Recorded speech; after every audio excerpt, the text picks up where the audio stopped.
We're live! Ladies and gentlemen, we have a couch. Yeah! Woo! Love that. We have a couch for many reasons, but the first reason is, look at this. I know I was about to do that. I'm going to be like... I could have the whole podcast like here. Hang on, wait, I've got to adjust this. I love this part too. You know what? This worked out well. What's that?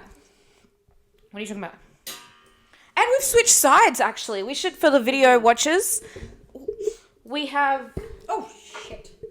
What, babe? You good? And me fiddling around with shit. Oh, yeah, always touching shit. But I love that shit. this went on the glass and we thought that it wasn't going to. Yeah.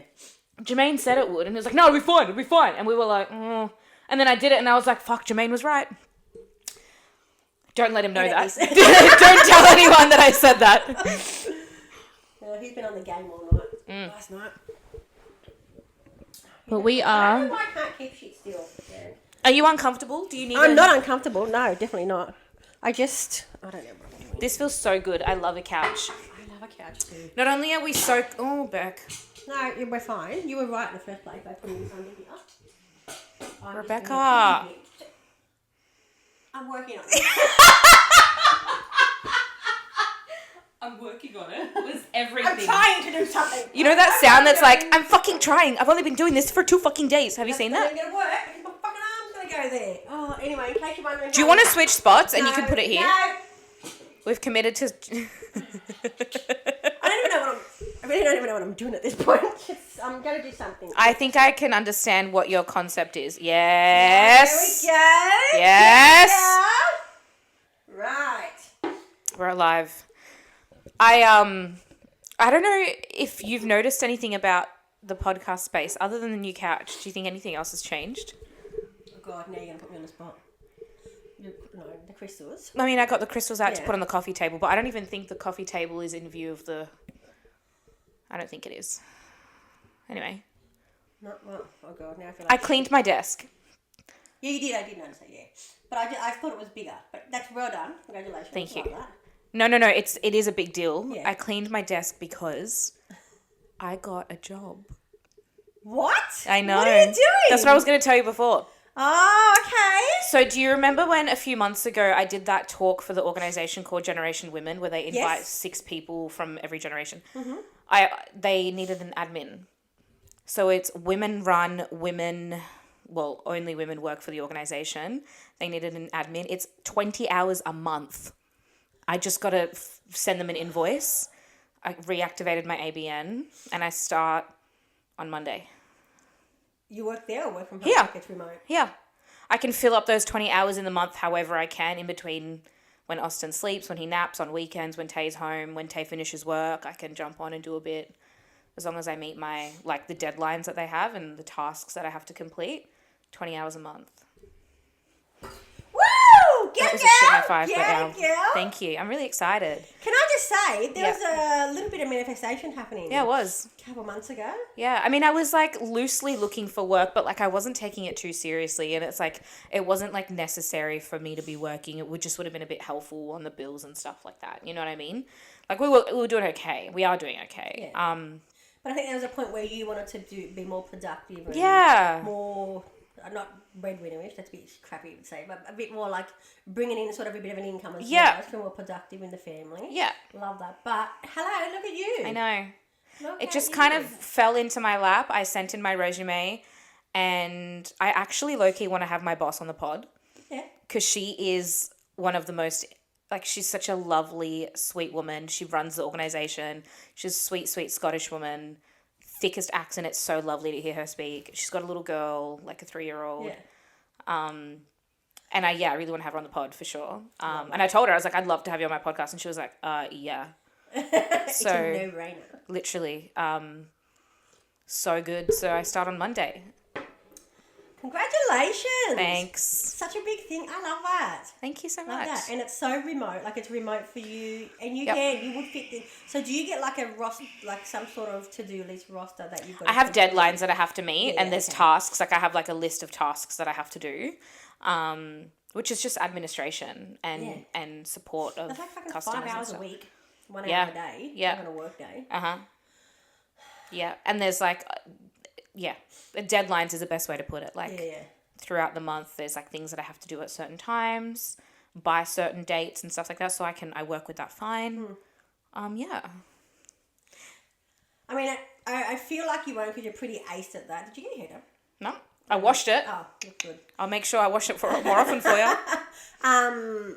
What was I going to say? Yeah, is it going to be a lot more for you to add to it, like for the job and everything else you got going on? What do you mean? Like your editing and shit with the I have thought about that, but that being said, like I edit and I edit at the same time I do other shit, because when I edit, all it is for me is listening to it back.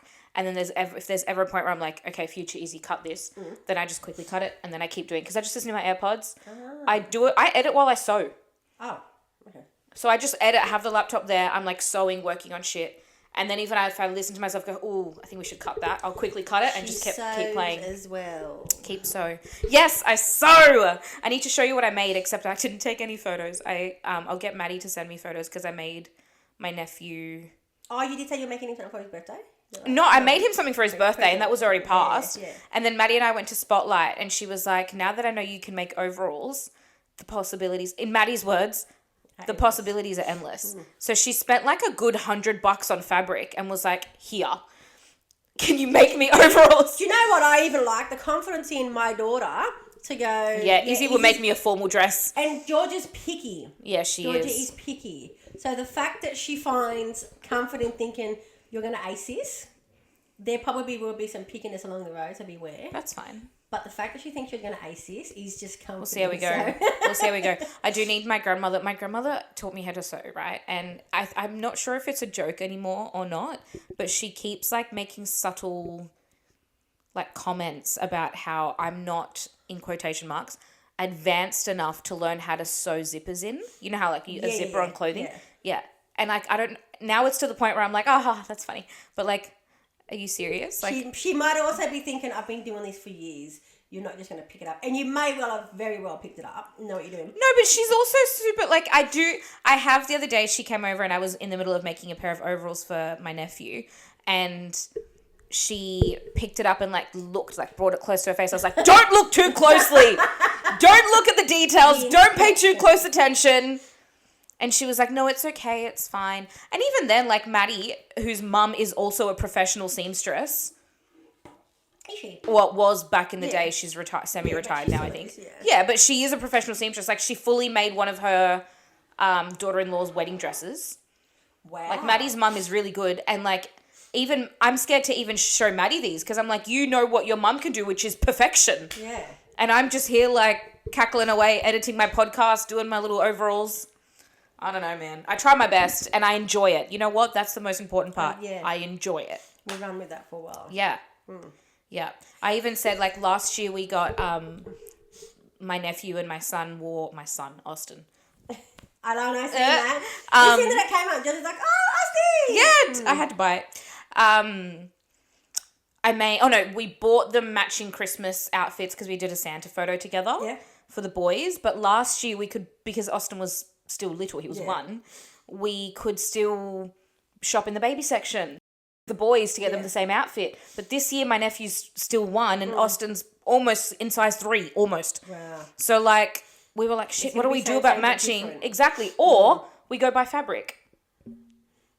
And then I take care of the rest. True. Look at you. You're just I know. coming together everywhere. I know. It's so fun. It's fun when I get to the end and I'm like, fuck, I did that. I'm yet to make myself anything though. I just make for other people. Look at you. Yeah. Look at you. I love it. I haven't seen you for a week and everything just... I know. You went to see your cousin. How was that? Well... I want the tea. No, it was still a good weekend, but we were meant to go there Saturday and then come home Sunday because Sunday we'll go into the football. Right. And then he's like, oh, well, I've still got shit to do down. You went to watch the Broncos game, didn't you? Yeah, Broncos and Newcastle. My sister, Caitlin, my sister went to that game too. Oh, did she? Yeah, she was there. She's a Broncos supporter. So is Chris, obviously. Oh, I didn't know Chris was a Broncos supporter. Chris and Jermaine are Broncos supporters. Shit, I didn't know that. Yeah. Oh, in Queensland. Of course. Yeah. So I'll have to tell Katie because Katie went to the same game. So he wanted to originally go for, because my cousin goes for Cowboys. So he wanted to go to like a Broncos and Cowboys. Yeah. But he's like, well, we've got Broncos in Newcastle. Right. So we went there, which is a really good atmosphere, but we were there super, super early. So we ended up only going to Newcastle for the day, but all good. It was a good day out. And then so you didn't even go for the weekend? No, so I was like, oh, because I needed a fucking break. Like, I just needed Of course a you break. did. But whatever. You deserved it. I like your top, by the way. I'm Hello. unmedicated. I'm sorry. Hello. What is it? It is Confetti Rebels. The girl that runs fuck it. is I'm that? sure she has ADHD. It's on Instagram. Oh, so you've just gone and diagnosed her. Wow, congratulations. No, I'm pretty sure she does. Okay. Oh, you reckon she's open about it? Let's plug her. Let's plug her. Is she a mum? She's got a few things on there. Confetti Rebels. Yeah, that. Everybody comments on it, actually. Yeah, let's do that. Bloody page. What the fuck? Oh, yeah, cool. There.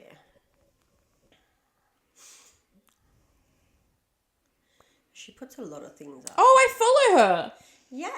Yeah, well, yeah, I follow her, and she I'm sure she said something. She said in her bio it says dopamine dressing for you. So I don't know if that's related to. Look, I feel like she may have said She's Australian? before, though. She's Australian, Yeah, printed in Australia. Yeah. I think she might also be Aboriginal. Because look, she's got Aboriginal colours in her bio. And if she's not, then she's just supporting the mob. Her. Is this her? Forever chasing dopamine. Shirts. What a baddie. I love that.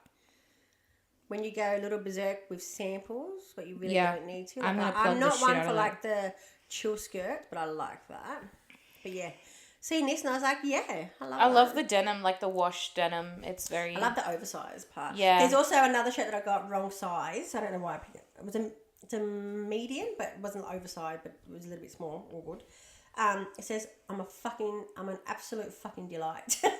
You are an absolute fucking delight. But it doesn't fit me, so I've got to wait to lose a few more kgs. Or give it to your 11-year-old daughter. Well, I actually said to her, do you want this? And she's like, I'm not going to wear something that says, I'm a fucking delight.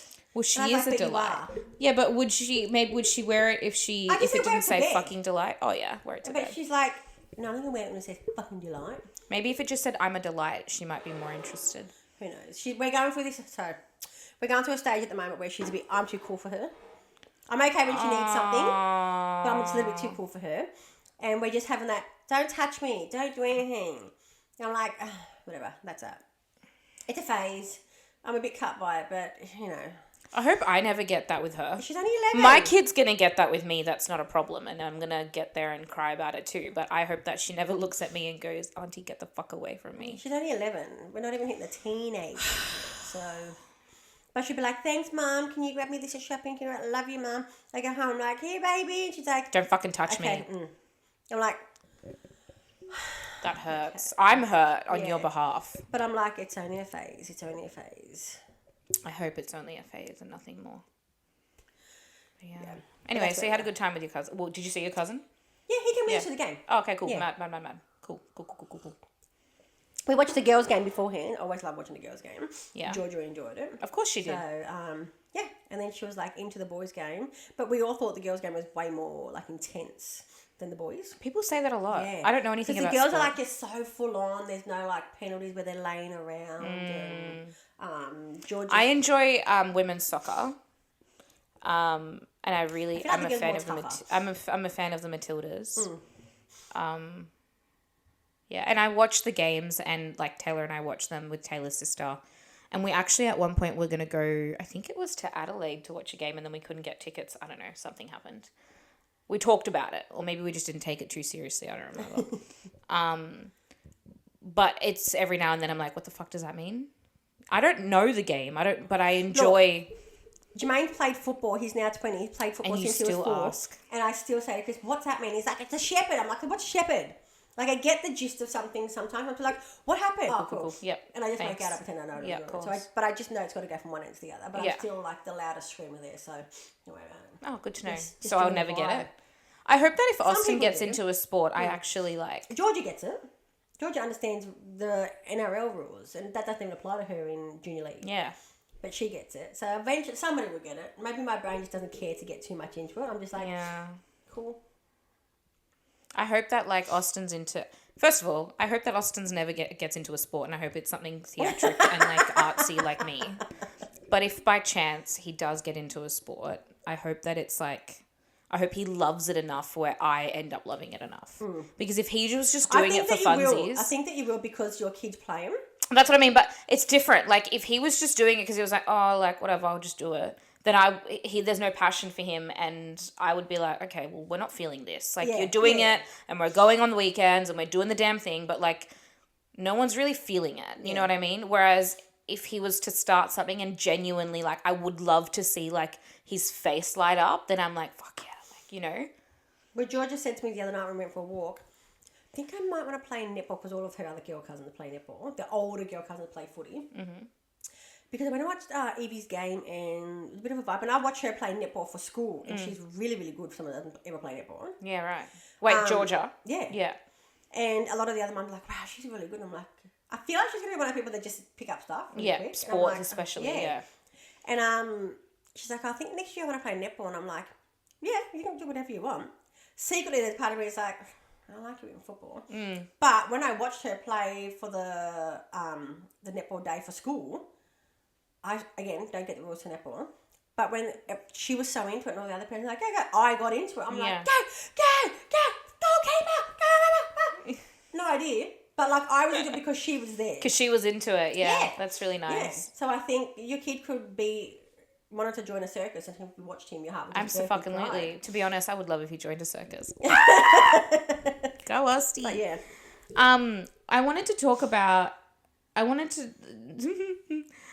talk about. I don't know what that was. Where did we go? I just had a fucking aneurysm. It's fine. I think I just. I'm okay. I'm good. I'm alive. I just thought we should talk about, because it's something that you and I know a lot about, and we've talked about previously multiple times. And I was literally like there for you with your start of your diagnosis. Oh, yeah. How we got diagnosed. Yeah. And, like, I want to be very clear that, like, diagnosis is a privilege. Not everyone can afford it. Not everyone has the access to that service. And you live with your brain 365 days a year, 24 hours a day. So you know your brain better than anyone else. And you have to pay hundreds and hundreds of dollars to a professional in a white suit to just tell you what you might already know about yourself. Mm-hmm.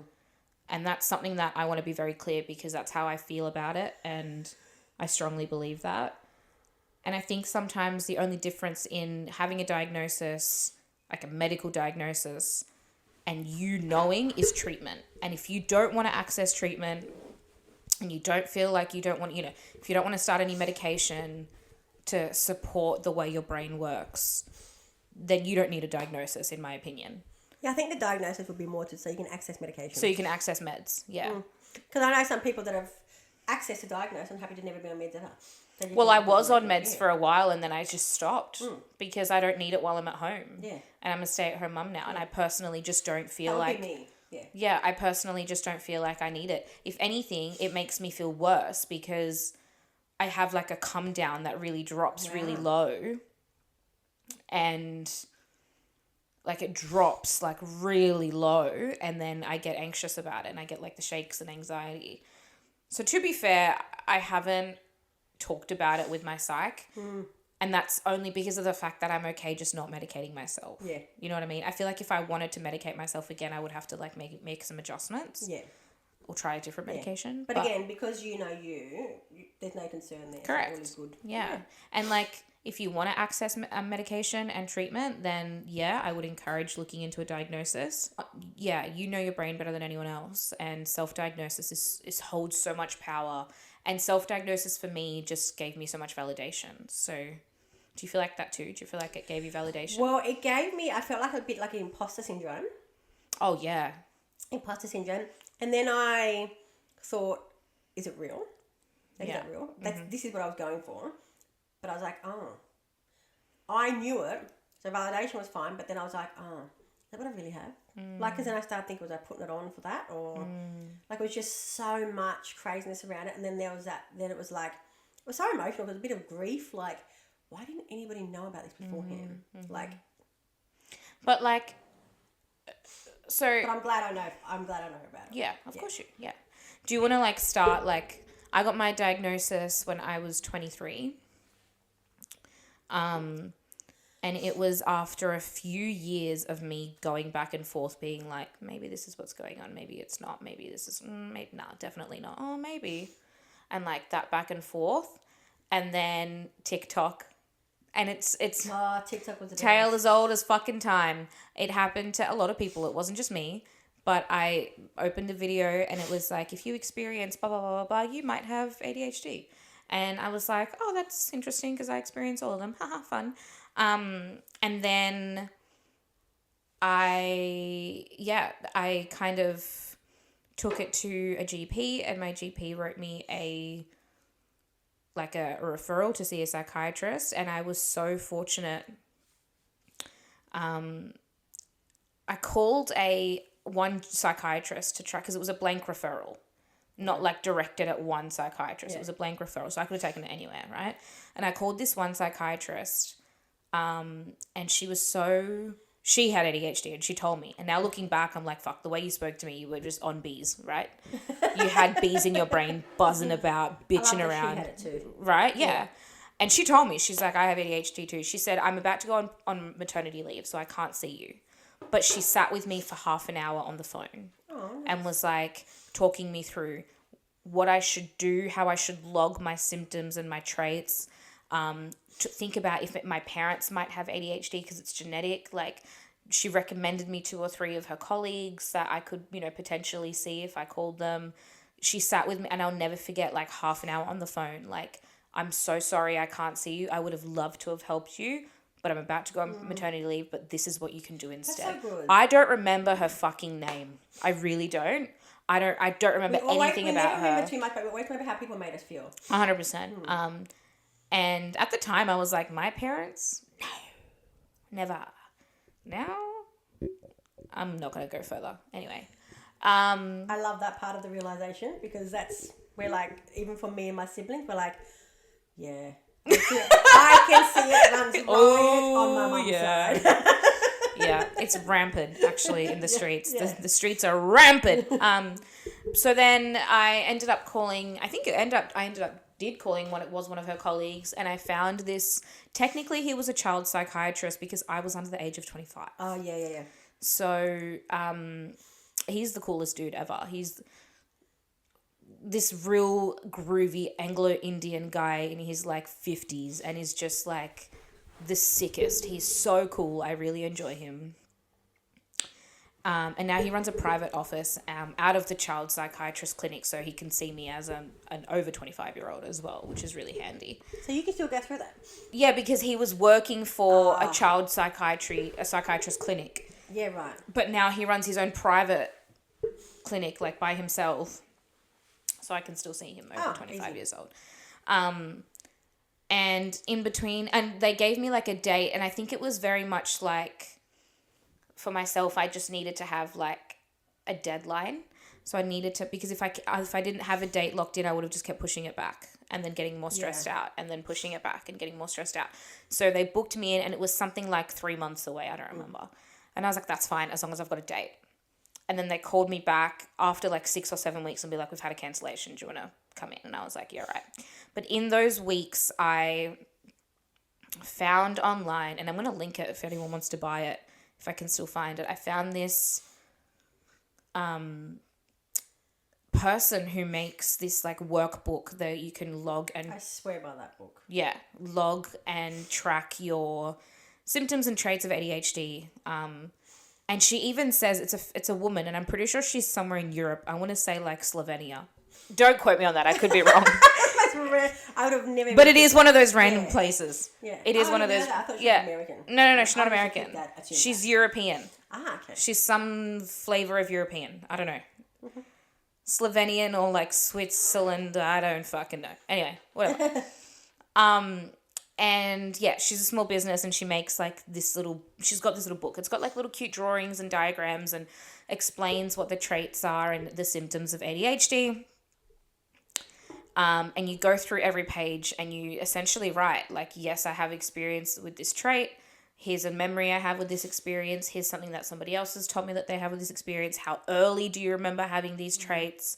How badly has this trait affected you in your work life, your personal life, your family life, do you know what I mean? All of the things.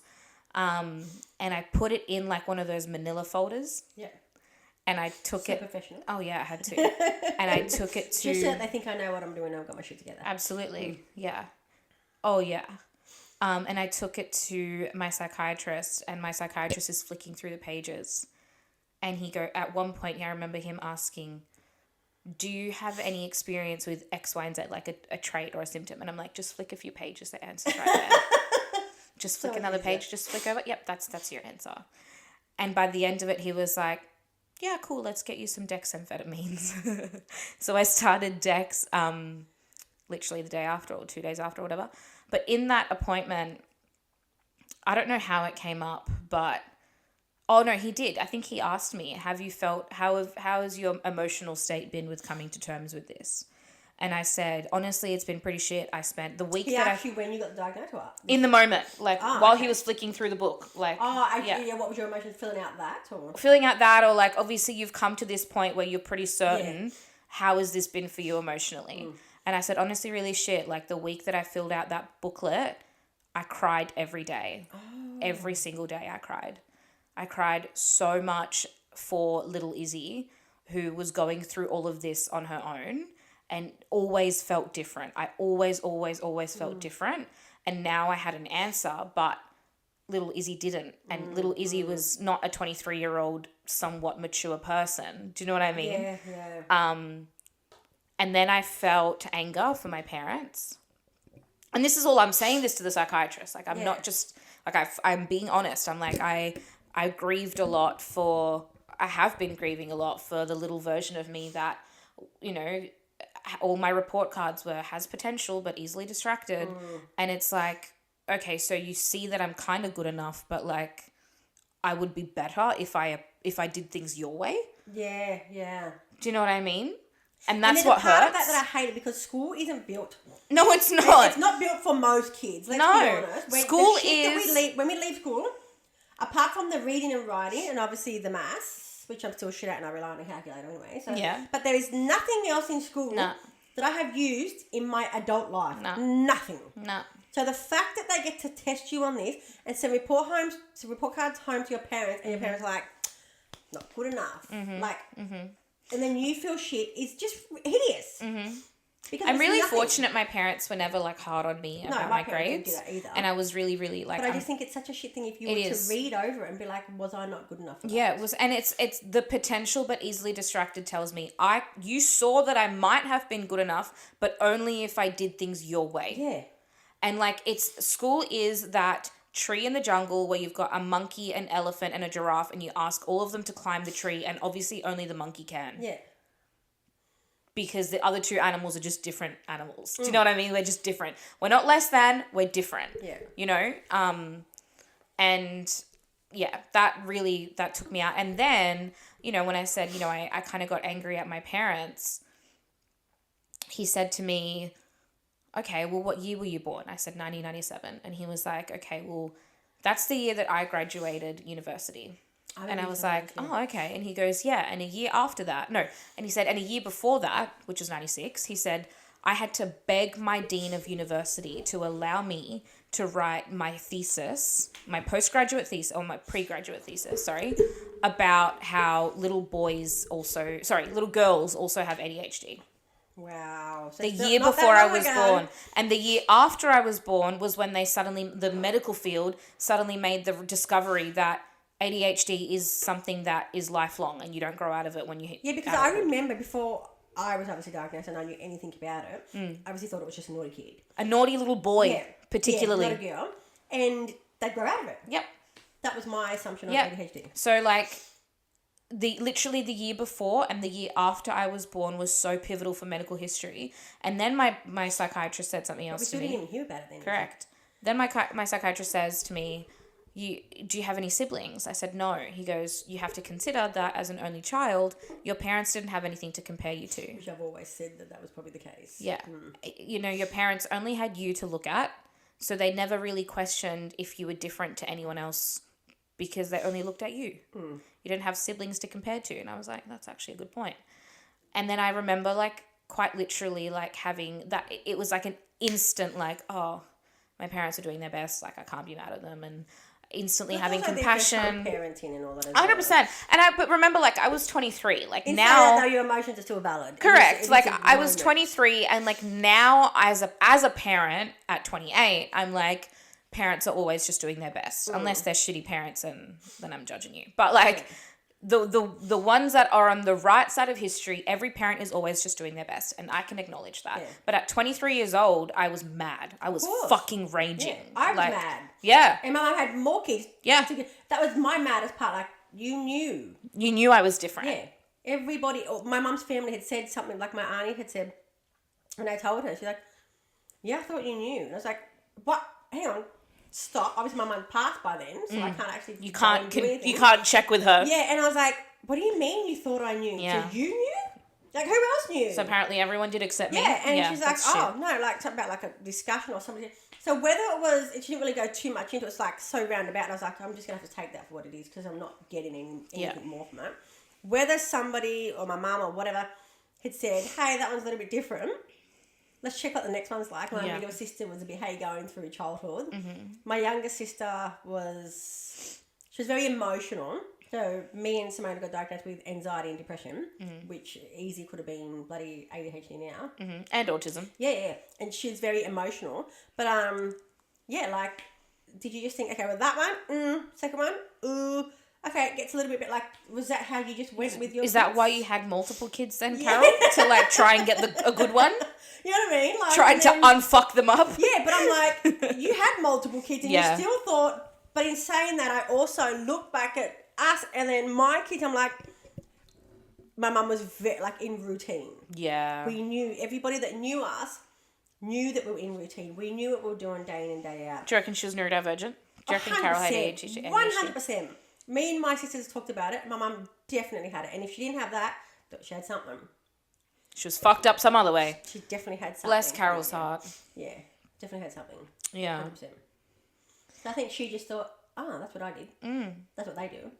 And then I started my medication. And mind you, actually, in these 6 weeks before when I made the appointment to then getting a call saying, well, there's been a cancellation, you can come in, is when I started working with you.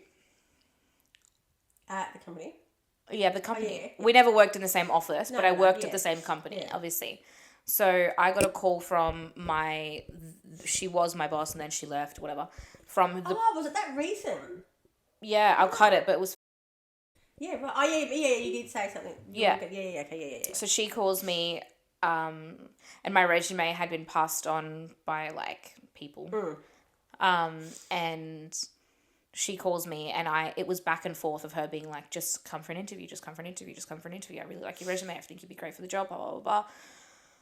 And I was like, putting it off. And I was like, yeah, I've got to think about it. Maybe.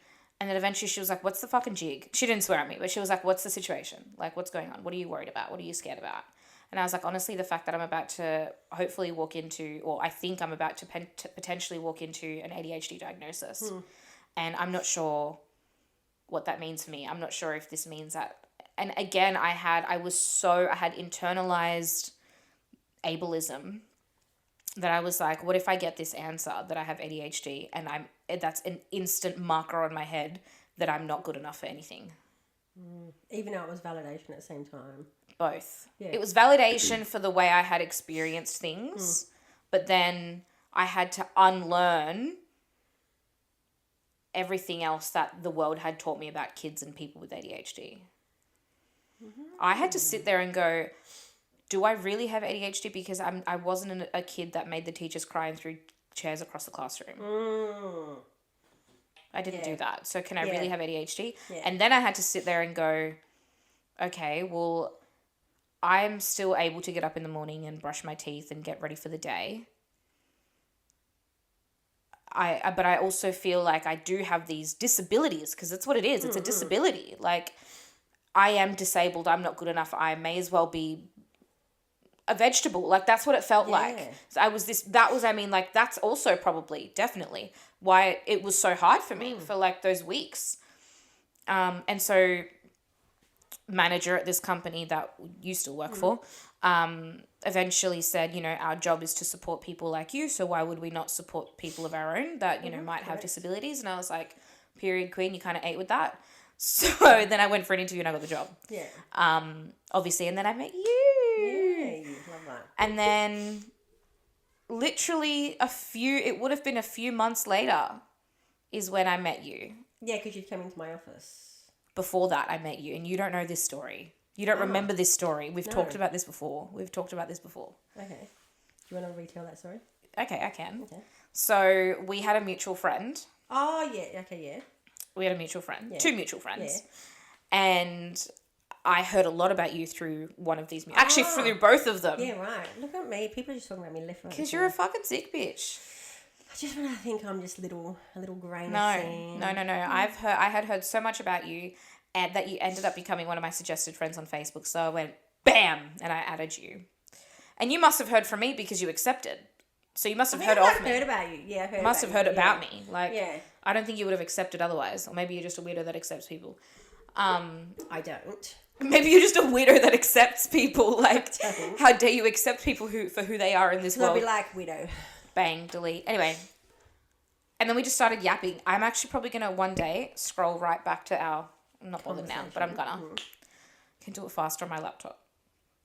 Ah, yeah, right. So I didn't remember that. Yeah. And we hadn't even met in person before you were like, can I give you a quick call? And I was like, yeah. Weirdo. Me, weirdo. And it was because we might have actually talked about this on one of the first podcasts. Yeah, I'd probably asked you about it or something. Yeah. And it was because we can cut this, but it was because Georgia. Yes.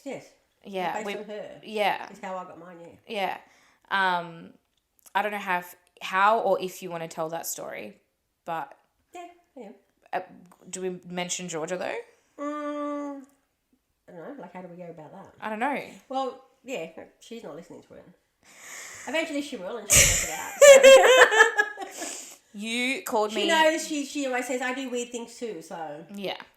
And we love her for it. She's not download for that. Yeah. And you called me and you said, talk to me about how you got, and I think it was because I must have said to you in messages, I saw a child psychiatrist because I'm under the age of 25. Because I was at the time still. Possibly. I was 23. And you said to me, tell me what's the name of this child psychiatrist. Okay. And I was like, why? You're not a child. And you said, I think my daughter might have ADHD and I want to really support her. And I said, check this one out, girlfriend. Look at your own brain. And you went, nah. No, not me. And I was like... Not that I was in denial, but again, because my assumption of what ADHD looked like, and funny enough that I actually thought it was Georgia and not me. And I was like, yeah, because there's a few quirks there. Yeah. I said, look at you and your husband. And you went, nah.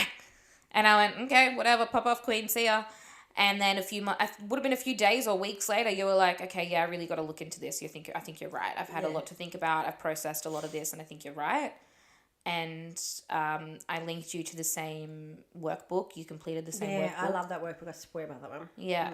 Only because I knew that they would have asked for report cards, because again, on TikTok. Mm-hmm. I don't have any report cards. When my mum passed, we went through, she had my kindergarten report cards. Did you chuck everything? Yeah, of course I did. Because she kept them, for what reason I don't know. They're obviously like monumental to her at the time. And then when she passed and we're going through the house, all the linen cupboard was all that. And it was great that she had them, so long as I didn't have to have them. Like, growing up, we never thought, let's throw these out, because she would have went, no, for no reason. Great that she had them, so long as I didn't have to hoard them. And when she passed, we were looking through them like, bin. I didn't care. Too shameful to look at. Not too shameful. I didn't care for my fucking kindergarten, year 1 or 2. Why? And I read it. To me, it was just rubbish. I was more looking for the sentimental stuff. Like, I think I detached myself a lot from a lot of stuff. But I didn't care. I really couldn't have cared if I never looked at them again in my life. Yeah, right. Okay. Paper. Kindergarten. Scrap paper. What am I going to take? I was 30 something. What am I going to take a fucking kindergarten? They're going to be like, cool. Yeah. Yeah. So then you got your diagnosis. Yeah. And the rest is history. Here we are. Now I'm on a fucking Ritalin shortage. Oh, there is a Ritalin shortage. For LA. Long-acting Ritalin. Not for the short-acting, which I was on the short-acting. But then I'd have to go back to my psychiatrist, repay him. Can you not go to your GP now? I've been getting them to my GP, but to change my medication. Oh, fuck. So I'm actually thinking, like, I'm trying to push out how long, and I've still got some on standby. You don't take any on weekends, do you? No. That's my given grace. I don't take it on weekends. And like there was a few times where we were on holidays and all that, so there was a stretch that I didn't have to take it. Yeah. So I've still got I actually think I've got 90 days worth. That's not too bad. They say there may be a restock again in October, maybe next year. I'm like, what the fuck? That's a fucking long time. That is a long time. So, see how we go.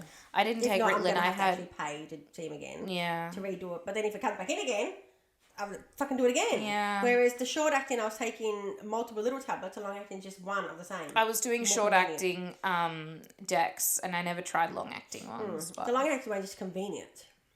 And to me, it does the same job. That's good. So, that was good. Yeah, it's really good. But yeah, that's the diagnosis story. Then, I mean, I only got an ADHD diagnosis, but then in COVID, after I got my diagnosis, I then started seeing a lot of stuff about autism. And I know that there's a Venn diagram, and I'll pop it up on the screen for those that are watching, but there's a Venn diagram that's symptoms of ADHD, symptoms of autism, and how there's an overlap in some of them experiences and traits and etc. And I thought every time that an autistic trait popped up that I had, I was like, oh, must just be one of those ones that overlap. Must just be one of those ones that overlap. Must just be one of those ones that overlap, until I started saying that way too many fucking times. And I was like, hold on a minute. The pros are proing. The pros are really proing here. This is kind of fucked up. And I wrote an email to my psychiatrist. Literally, I will never forget writing that email too. I was at my desk in my apartment, my old apartment, working from home from COVID times. And he wrote me back an email and was like, look, I don't want to say you're wrong. I don't think you're wrong. But I also think that, I think it would be best if we did this properly and did a proper assessment. And he sent me, there's an assessment. There's an assessment that you can do that's written answers. I don't fucking remember what it's called. DMS-5 or something like that. DMS-5 DMS-5 DSM? There's DSM-5. DMS. That's something different. Those who know will know. DSM-5. And so I did it, and I sent it back to him, and I just don't think I ever got a response. No, because I remember you saying that you were going through that. Yeah, and I just never progressed. So now I'm on the stage of self-diagnosed autism. Medically and professionally diagnosed ADHD. But I'm starting to, I have a therapist, and she actually told me recently, a few weeks ago now, that there are many new, there's a lot of new research that indicates that ADHD people are not people that have ADHD and autism. It's ADHD is its own thing. It's its own thing. It's not like you have both, but more that it's just one. It's just its own identity. So they're saying more likely than not most people with ADHD have autism. No, not that. You can have ADHD, you can have autism, you can be autistic, and then people who used to have both, it's its own new thing. It's not like you have two diagnoses. You just have the one diagnosis of ADHD. Yeah. Kinda. And I don't know, don't quote me on that. I don't want to spread any misinformation for fuck's sake, but that's, apparently there's a lot of new research that indicates that that's a thing. So nice. Yeah. Good. Yeah. Cool. That's the other story. Do you remember that one? Yeah, Cool. I do. I remember Cool. I wasn't there for that story, but I was told about Cool. That was a forever running joke. Cool. It was so bad when I realised Tell the story. I was like, ooh. Tell the story. In my field of work, we listen to a lot of horror stories, shocking stories, people with injuries, medical conditions, disabilities. Yeah. We were at this pop-up, and wasn't it the Disability Expo? Possibly was. I think it might have been. And then I was with one of my co-workers who I worked with at the time. And of course, because my brain just zones out, and I don't even know when it zones out, so I couldn't even tell you why I zoned out. And then she was talking, and this time, like, this is why I heavily rely on body language and everything else, but obviously didn't watch the body language at all. She was telling me the severity of her son's disability, got right into it, and then I had, like, zoned back in. There was a pause, and my stupid brain went, cool. So these are the services we can provide you. That was not the answer she was looking for. Rebecca. Cool. Nobody said nothing. They just rode with it. And like, I work at the time, just sort of took over and went, right, this fella. Got that sorted. And when she left, she said, you fucking said cool. That was not what was happening. Cool. Oh, you broke it? No, it's not broken. Oh, you broke it? You're so chill. What if I had it and you're just like, I don't know why I came out so chill, because I asked my kids or anybody else that they know, we went, what? Oh, fucking hell. I don't know why. I was just like, oh, you broke it. Oh, you broke it? I'm excited to see that later in editing. Oh, you broke it? That's got the same energy as cool to me. That wasn't no energy. It was like, no fuck. Not damage. Oh, you broke it. That wasn't like damage. That was too gentle parenting for me. I shut myself. I would have been, oh, for fuck, what do you mean? My kids would be like, there she is. That's my mum. That's funny as. What are we going to talk about now? Anything you need to fill some gap? What'd you say? Fill some gap. Yeah, I want to say. I've got the giggles. I feel like I pissed a lot of people off saying I don't like Christmas. Yes, I've seen that on the TikTok. I've seen that. That's okay. Yeah. I think my dream in life is to continue to piss people off. Oh, what about me? I was a bit savage this morning. Go on. Oh. Anyway, you don't want to hear what I said. I do. No, it's probably not appropriate for the camera. Well, we can say it and then I'll cut it. I want to hear it. Oh, anyway, too much information, but that's what we do. Due for my periods, what was it? Friday, Sunday, Monday. Chances I'll probably get them tomorrow. Cool. Cool. Also have a one-on-one at work on Monday with my periods due, so that's going to get a fucking swell. Especially because you're not loving it. You're not loving your job right now either, so you're I'm going to be crying and everything. Fuck. Yeah, so I went food shopping. Got all my meal prep and all that. Got all that done. For no reason. It's not like I'm angry or anything. I was with my husband and finished doing the lawns and whatnot this morning. Went shopping, and then somebody's behind me. There was a car behind me, right up my ass. I'm thinking, I can't fucking go anywhere, you dickhead. Meanwhile, my husband said like this. Chris would. I'm just abusing everybody at this point. Windows down. Yeah. Oh, yeah. You got to make sure they hear you. And then there's somebody walking past in front, and I was like, oh, look at this fuckwit. Oh, God, here we go. And then I was just like poking fun at every Tom, Dick and Harry that was walking by for no reason. Like I hate when I do that. But like, I'm as if I'm Claudia Schiffer though. Izzy, for no reason. Like I've got no business doing that either. Anyway, as if it's just my second nature. Like I was a real cunt today for no reason. And then Georgia. I love when I'm in that mood. But I hate when I'm around other people that are looking at me like... Yeah, I hate the person I become, but secretly I love that I get... I get in that mood. And like I feel like it's another... It's really Patricia. I feel like it's another personality that people are judging, but I like that I get to vet that... But I just don't like that and like Taylor's such if somebody else said that, pure person. I'd be judging them too. Yeah, like, Taylor's such a pure person that she looks at me like, I don't like that. And that hurts because I'm like... This anger is actually dignified. It's justified, and you're shitting on me for it. I don't even think mine's justified. I'm just. Oh, it's not. But in that moment, I feel like it is. Yeah, absolutely. Yeah. But anyway, so as I'm about to we're at the shopping centre, and there's you can do a left turn to go into the parking or keep going. Right. I was contemplating, do I shit to get out of there? That parking spot's too small. Should I go down further? Then, as I'm quickly thinking that, Georgia calls for a message, so then it comes through CarPlay, and I'm like, what does she want? Then a car's behind me. It's this all in 10 seconds. So you're overstimulated. At this point, yeah. A car's then coming behind me and gets beep! And I was like, oh, for fuck's sake! Fuckwit! And I look at my husband. I don't know what I thought he was going to do. I would die in the ass if he got out and what's your problem? But secretly I wanted him to be like, shut the fuck up! So I would have went, yeah! He just said like this on his phone. He's so good. I'm like, Because at the same time, the beep scared the fuck out of me at the same time, so I'm trying to concentrate. So then I go up first at a park, then he's telling me a story about something else that happened, and I'm like, what would you do if that happened to your daughter? Like, about the story that he told me. Yeah. And he's like, oh, well, you'd have to go and kill them.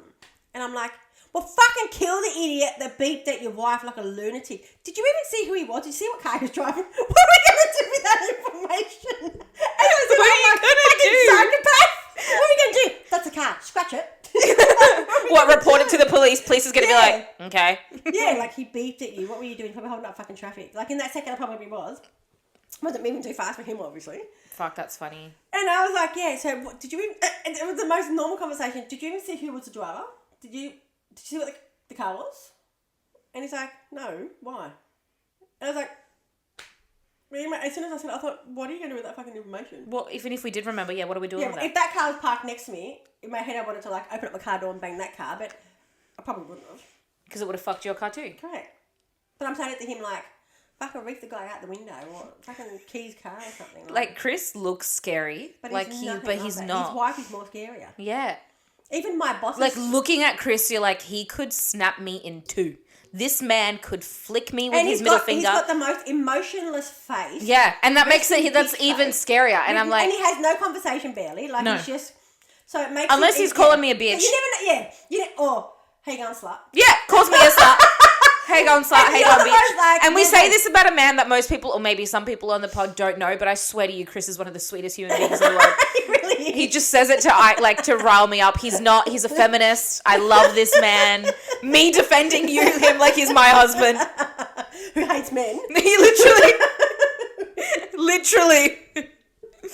But yeah, no, and he's just like, I don't know. This is the craziness, the level of craziness. Speaking of driving, did I update you with my hazard perception test? Oh, no, please do. My hazard perception test. Did I bring that to the pod? You said that, no, hang on, you still said that you'll be overwhelmed. No, hazard perception test. That's the second part, to get the license. Yeah, so you know that, right? I know what it is. Yeah. You know what it is, okay. Yeah. So for everyone who doesn't know, I'm sure everyone would know. The hazard perception test is an online digital test that, not even online, sorry, it's like a computer test that you do at Services New South Wales. And it's a set of 15 questions and they're visual based. So it's a video, and the video, like the question might be like, you are in a double lane, you wish to turn right.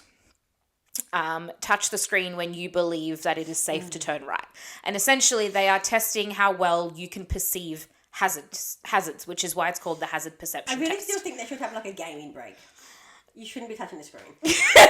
Yeah. Because I've done that and I just touched it really early, so I thought early is good. Yep. But looking back now, you should still have a game, like the gaming. That's a good idea. Anyway, so listen. So I did my hazard perception test last year. And I passed. I failed the first time, but immediately I resat it in that moment and I passed, right? When I failed the first time, it was because the computer screen was glitchy. So I would touch the screen at the right time, I think, and then it would take 3 extra seconds to assess that I've actually touched the screen. And by those 3 extra seconds, it was considered late and I failed the test. And the reason I know that it was glitchy is because the kid next to me, who was about 17, he failed it too. We sat it at the same time and he failed it and he looked at me, he was like, it's fucking glitchy, right? And I was like, yeah. Like, I'd click it and then 3 seconds would go by and then it would say I clicked it. And it's like... I was thinking, is that giving you break time? No. That you clicked it. Like, I'd tap the screen and then 3 seconds would go by and then it would say, yep, you've touched the screen. And I was like, well, fuck. Like, now those 3 seconds, I'm too late. I've just fucking hit the back. And I've hit the back of the car in this video fucking thing. Do you know what I mean? So, and he looked at me and that's the only reason I know that it was glitchy. It wasn't just in my own fucking head. There was another kid next to me and we both failed. Then we sat it again in the moment and then we both passed, right? But that gave me a lot of anxiety because, again, as we know here, folks, Izzy has a fear of failing. So when I failed the first time, my heart fell out of my ass and onto the floor, like splattered all over the floor. And then I did it again and I passed. Anyway, flash forward to a few weeks ago. A few weeks ago, my driving instructor says to me, so I think we should be able to book your driving test, right? She goes, I think that, if we have a deadline, a date in front of us, then we can work towards that. Yeah, because otherwise you're never going to... Correct, right? And so she says to me, normally, like she goes, if under normal circumstances, I'd be able to book you a date in 2 weeks, but there's a massive delay. And I'm like, I don't give a fuck about the delay. Just give me a date. Even if the date is December 23rd, 2026, I want the date. Yeah. You know what I mean? Like, I don't care how far away it is. I mean, I know that's drastic, but like, I don't care how far away it is as long as I just have a date booked in, right? So she goes, look, all I can suggest, like she was in the car with me, like this is after a driving lesson that we did. She's on her phone, like looking for a date. She goes, there's nothing coming up yet. Like it's all grayed out. Like there's nothing. She's like, my suggestion is to just go home and check it every day. Right? So I'm doing the damn thing every fucking day. Like for 4 days straight, I'm checking, right? And all of a sudden on the 4th day, I log in and it doesn't even let me get past the point of selecting which test. It only lets me book in another hazard perception test. And I'm thinking, what the fuck? Like, why can I now only book in a hazard perception test, not a driving test? When yesterday when I checked, I could click driving test and then it would give me like the calendar where all the days were grayed out anyway. Do you know what I mean? And I'm like, what the fuck? Like, that's really weird. So then I go onto the internet and it turns out that the moment you pass your hazard perception test, you have 15 months to then sit your test, or you have to resit, like driving test, or you have to resit the hazard perception test. My heart falls further out of my asshole and I'm like a fucking mess. And when I say mess, and then I start thinking back, I remember when I passed the test and Maddie was still pregnant and my nephew just turned 1. Oh, so it's been... But it was to the date. Yeah. Oh, shit. Okay. He turned 1 in the 2nd week of August. And I know that when I did the test, I passed and Maddie picked me up from the Service New South Wales and she was fucking humongous. So that's how my brain worked. I was like, it must have definitely been to the date 15 months ago because I have been checking every day for the past 4 days on when there's a date available and suddenly I can't even check the days available and I only have the option for a hazard perception test. So it must have been 15 months to that date. What's your license expiring? No, that doesn't expire. It's just that the hazard perception test. Yeah. It's just the test itself. Once you've passed that hazard perception test, you have 15 months to then get your Ps. Yeah, to then get your Ps, or you have to resit the hazard perception test. So I cried for like a long time. Like a long time. And then it got to the point where I started spiraling and I said to Taylor, well, it's just This was just the other day? Like a week ago. Oh, well, I haven't seen you for a week. No, I think it actually, to be honest, I think it was more than a week ago because it was when I'll get to the story and you'll know when it is, right? Let me finish this off. So I cried for ages, and then I spiraled to the point of being like, Taylor, this just must mean that I'm never going to drive. I'm going to cancel all my driving lessons. This is it. We'll sell my car. Like I was... Very dramatic.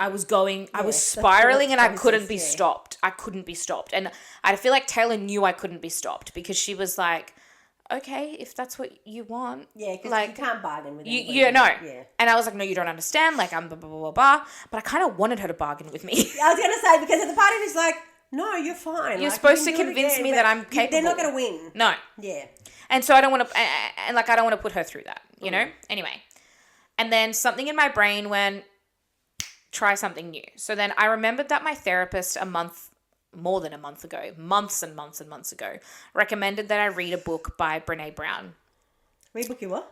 Read a book by the woman Brene Brown. Okay. Do you know who Brene Brown is? No. She's like a motivational speaker. Look, she's got like 50 titles to her. She's actually like, she's a good bitch. I don't know how else to explain it other than like she's got like books about like how to become the best version of yourself and how to, you know what I mean? Yeah. Like, she's like this American woman. Anyway. And I did try and read this book by Brene Brown, but I opened the first page and I was like, I'm out of my fucking depth. Like, you know when like the words are not wording in your brain and you're like, I don't feel like I'm intelligent enough to understand this book. And so I put it down and I overwhelmed myself and I was like, nope, put the book down, right? I still have the fucking book that my therapist taught me to read. Yeah. So I was like, maybe I have a podcast now. Maybe Brene, and I know Brene Brown has a podcast. I'm like, why don't I listen to her podcast? If I can't read her book, listen to it. I'll listen to her. You know what I mean? So I open up like Spotify. I click on a random episode, and it's an episode where she's interviewing another woman called Glennon Doyle. And I, right there on that bookshelf, have a journal that is like a guided journal written by Glennon Doyle. So I recognize the name, and I'm like, oh, I know that person. I know that name. I don't know anything about her. I haven't even started that journal. I've had it for years, but I really, whatever. And I'm listening to this episode, and everything that Glennon Doyle, and the whole episode is Brené Brown reading excerpts of Glennon Doyle's book and being like, tell me more about this, like, I loved when you wrote this in your book, now can you expand on that a little bit, right? Essentially, she's selling this book to the listeners. Yeah. So I am, everything that they talk about, I'm like, holy fuck, that changed my life. Holy fuck, oh my God, I've never felt more seen, heard, like, validated and represented by anything I've ever heard in my life by this episode and by the bits that she's reading from this book. So I listened to the episode, and I jump on Amazon, I buy myself the book. And I finished it yesterday. That's the book you were telling me about? Yeah. Okay. Oh, okay, good. I'll take that home now. Well, yeah. Well, actually, I think Taylor's taking it with her to Northern Territory, but you can have it after Taylor. Right. So then I buy the book, and in that moment, like, the book hadn't arrived yet, and I book the hazard perception test. And I passed it. So I'm one step closer, I think. I have another 15 months now. The clock starts again. Watch me never drive and have this stress again in 15 months. No, but like truly, it changed my life. And I recommend anyone. The book is called Untamed by Glennon Doyle. And then throughout reading the book, I realized that she's actually a queer woman. I didn't know that until I read the book. Like, so even more so, I was like, this feels like I'm really seen and represented and heard. Do you know what I mean? Yeah.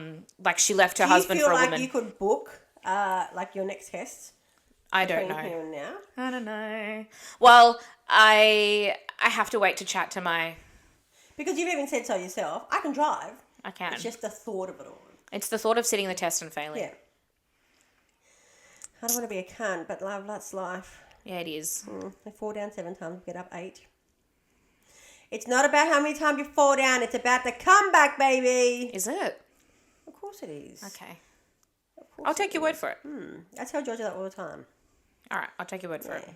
And I'll keep you updated. Yeah, love that. Actually, what's today's date? The 30th. Okay.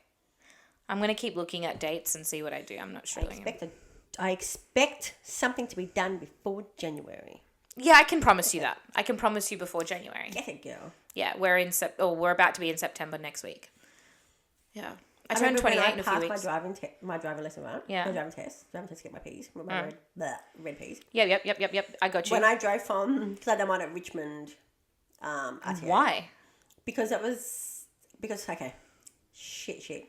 I was shit on roundabouts. Right, I love a roundabout. I didn't react quick enough, and Mount Druitt was full of roundabouts, right? Mm-hmm. So then my driving instructor, Anne, who was a beautiful lady, said, well, let's just go out to Richmond. And so she would pick me up in my work break, because I worked 2 split shifts at the time, and we would drive out to Richmond. It was a long drive, beautiful, nice, and it was just like, it was cruisy. Really chill. But there was no roundabouts.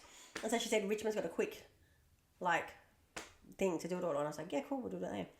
So then I think back now, I'm like, ugh, I got to Mount Druitt and I was still fucking, at the roundabout. Like, as if I love roundabouts. I'm obviously good at them, and I had to be, but I remember driving back. Everyone's scared of roundabouts. I don't get it. Just give way to your right.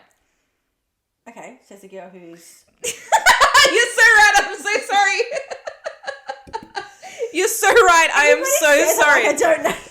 No, but do you know what, though? I am terrified of reverse parallel parking. Oh, okay. That's that reverse, one, yeah. You know what? I can't do... do that again for the life of me, but in my fucking test... Nailed it. Something came over me and I just aced that shit. I can't do it again, though. I have been practicing. I can do a 3-point turn, so I really hope I get a 3-point turn. No, I'm not going to do it. I just park further down. So apparently they give you one or the other. They give you either meant to do a 3-point turn or a... hill start or something? No, that's when you're driving manual, it's a hill Chris start. Chris got a hill start in a fucking automatic. And Chris is like, the instructor said, oh, you got to do a hill start. And Chris goes, it's automatic. And he goes, yeah. And Chris is like, all right then. Cool. Weird. Yeah. So that's what I said. Isn't that only manual? Taylor did that for her, her manual one. But yeah, it's 3-point turn or reverse parallel park.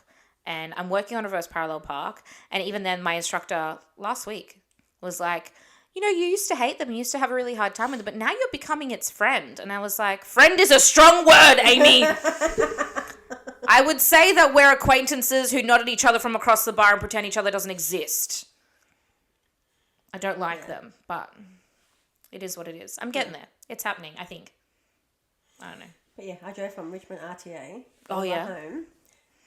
And I had a message before I was leaving the RTA, yeah, I got my license, woo! And of course everybody was calling and messaging. Mate, then I go, as we're driving, hang on! And my friend's hey, you just got your license. Picked up your phone to respond to the texts. Back. Yeah, and yeah. You're funny. That was very short-lived, but yeah, no, that was me. No rules applied, apparently. Got my license, fuckers. Did you pass the first time? No.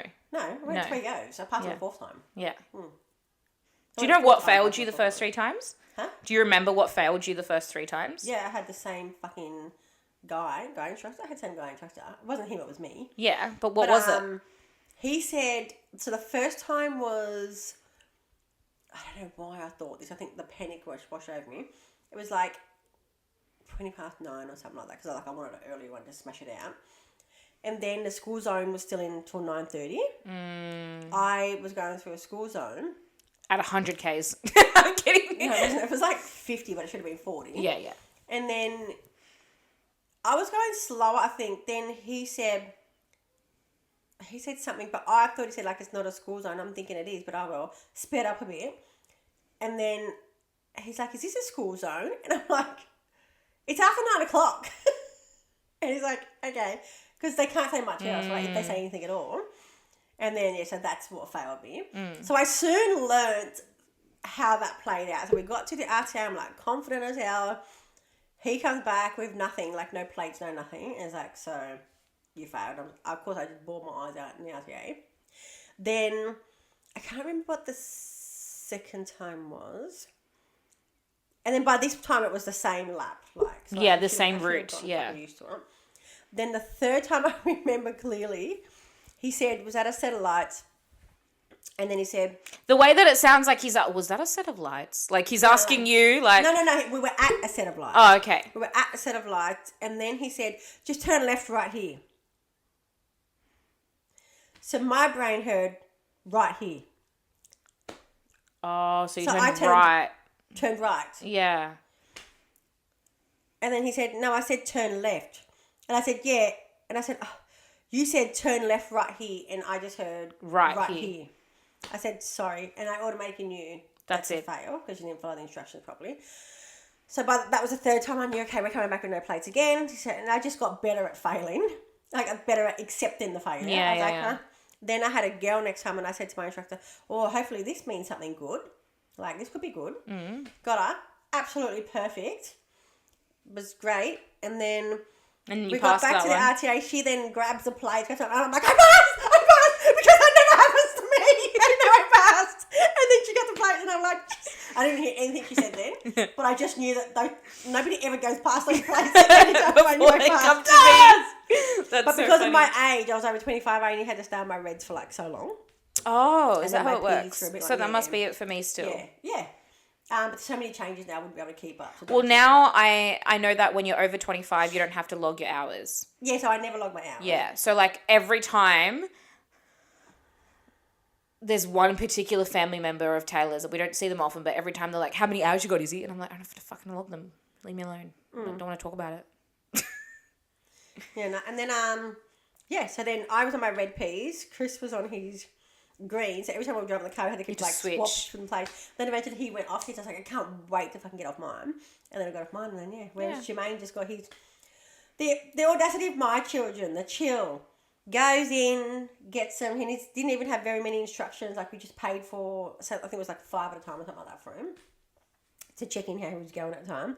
And then I used to drive him, or he used to drive me.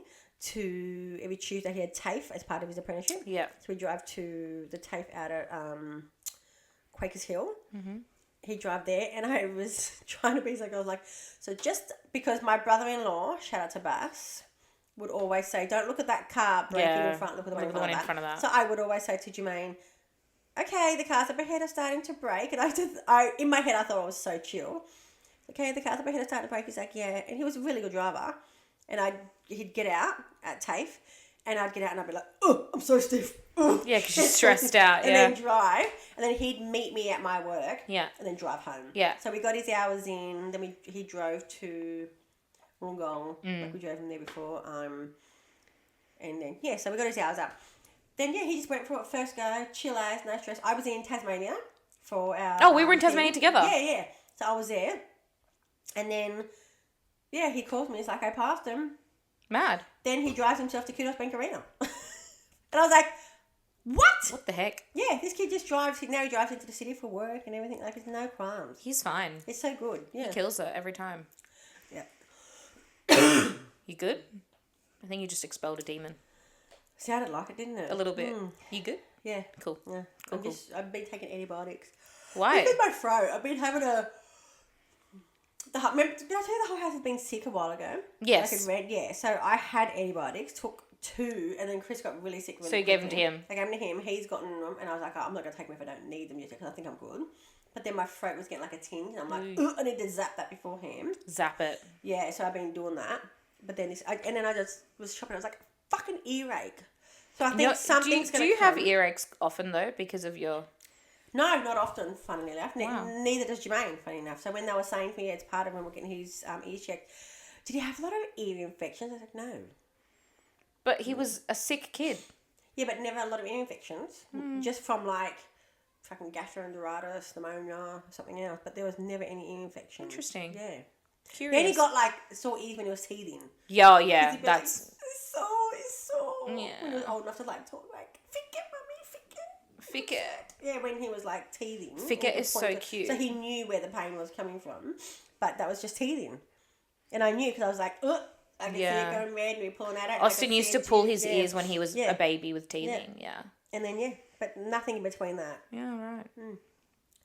Yeah, so I think there's something lingering. I think hopefully it will just go. Expel that demon.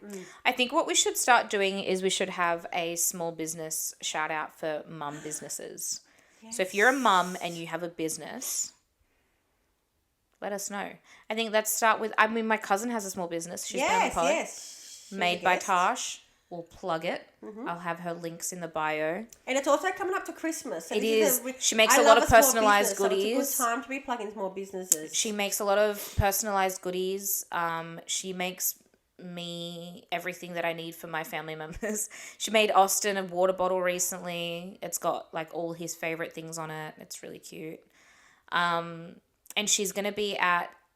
there's a market that they're doing in Penrith on the 5th of October. Okay. It's a baby and kids market. Oh, nice. So she's got a lot of stock. I'm probably going to be there with her helping her sell shit. It's going to be fun. So let us know when that is so we can come past. I just said the 5th of October. Okay. Sorry. I didn't mean to get angry. I'm not angry. Are you due for your period? Maybe. Actually, let's check. Actually, I think I have a notification from my helper.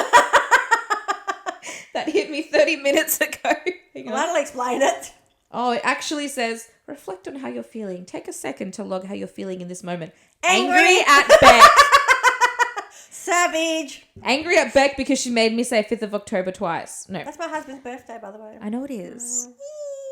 But yeah, we would love to be able to plug some small businesses and specifically mum-owned businesses. So, yeah.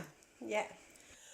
Let us know. I love a small business. Yes, I know you do. So do I. It kind of... just because I think they're really trying to get a good what would have been like a side hustle like this at some point. They're like, we're going all in. Mm-hmm. That's a big fucking thing. Yeah, it is. Scary. Yeah. And some people a lot of people jumped on those kind of things during COVID. Like, well, I mean, if this is what it's going to come down to for whatever reason, let's just fucking... let's try. Let's give it a crack. Because they didn't know where their job was going That's or what right. was happening. Needed something to help put food on the table. Afloat, yeah. And that was the online thing that was happening. Yeah. I agree. And, you know, as mums, we are multifaceted people. We are people that work. We are people that care for other people. But if we have a creative outlet that also helps make a little bit of extra money on the side, we would love to help support that and elevate you and help you get in your bag. Yeah. Like I said, Christmas is coming up. I love that. Yeah. I love a good Chrissy present. We'll have to do that. It's his favourite time of the year. Fucking hate it, man. Anyway. No, I like buying gifts. Watch out. Keep talking and you might get a Christmas gift from me. Can't wait. I guess we'll see you next week. We've got good footage here. Got what? Got good amount of footage. We've been recording for like too. an hour and 15 minutes. Love that. Look at us. Great yappers. Peace.